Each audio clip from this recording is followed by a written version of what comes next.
à tous et bienvenue pour cette nouvelle vidéo aujourd'hui livresque pour vous parler d'une nouvelle petite saga jeunesse et plutôt vraiment extrêmement jeunesse d'un auteur que j'adore qui fait voilà partie intégrante maintenant de ma chaîne. J'ai eu la chance de le rencontrer lors d'un live où on a pu décortiquer chacun de ses romans.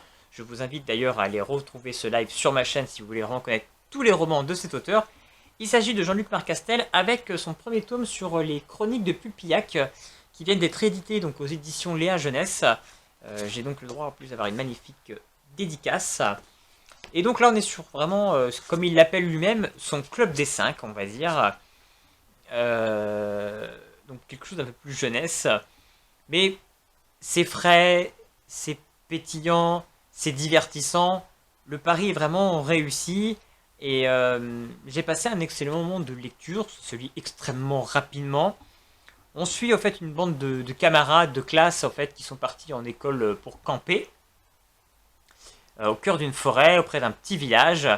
Et voilà, une bande de 3 garçons et 2 jeunes filles vont être sélectionnés par leur prof pour aller au village pour aller chercher des œufs parce qu'ils doivent faire une omelette géante pour le repas du soir. Et en partant, donc ils traversent la forêt pour gagner du temps et dans la forêt ils découvrent limite pas d'animaux vivants.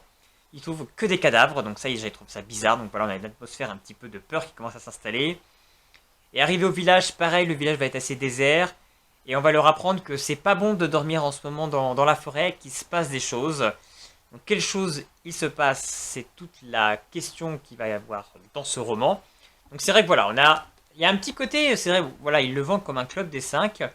Mais il y a un petit côté un petit peu aussi à la R.L. Stein, à la chair de poule aussi, je trouve. Où voilà, on a une espèce de petite chose fantastique qui se passe au cœur de ce village. Voilà, c'est pour ça que je dis que ça ressemble plus à un R.L. Stein, parce qu'à la limite, le club de 5, c'est des choses plutôt réalistes qui pouvaient se passer. Que là, voilà, on a une touche vraiment fantastique. Avec en plus un carnet à la fin, il explique toute la recherche qu'il a pu faire et pour expliquer que, un petit peu, pourquoi ça pourrait éventuellement se passer, ce qu'il a inventé Jean-Luc Marcastel dans ce roman. Donc ça, je trouvais ça très bien.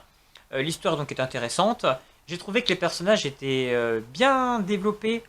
On a des personnages vraiment... enfin, c'est vraiment au niveau de les dialogues. Je trouve que les dialogues sont très bien écrits. On arrive bien à s'identifier du coup à ces personnages. On se replonge finalement en lisant ça à nous, à nos années jeunesse, à nos années de collège ou lycéen. Et on retrouve un petit peu ce genre de dialogue qu'il peut y avoir entre les personnages. Même si voilà, c'est peut-être... Voilà, on tombe peut-être un petit peu dans, certains pourraient dire, certains clichés des personnes. Voilà, forcément, on va avoir la gothique, on va avoir le geek, le grand sportif, pas forcément toujours très intelligent, le maghrébin un peu débrouille-tout. Voilà, on tombe un petit peu dans certains stéréotypes, mais c'est extrêmement bien amené. Même si finalement, là aussi, la fille qui joue un petit peu le rôle, un petit peu de la petite fille peut-être un peu plus précieuse, princesse, finalement va se révéler aussi extrêmement dégourdie. Donc on va aussi à l'encontre finalement des stéréotypes également.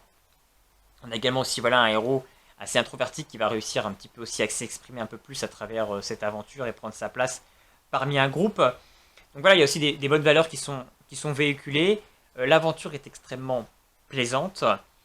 Comme encore une fois, c'est extrêmement bien mené, c'est extrêmement bien écrit.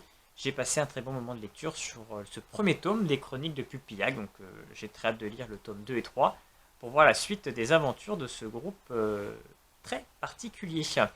Si vous aussi, vous avez lu les chroniques de Pulpillac, n'hésitez pas à me laisser un petit commentaire pour me dire ce que vous en avez pensé.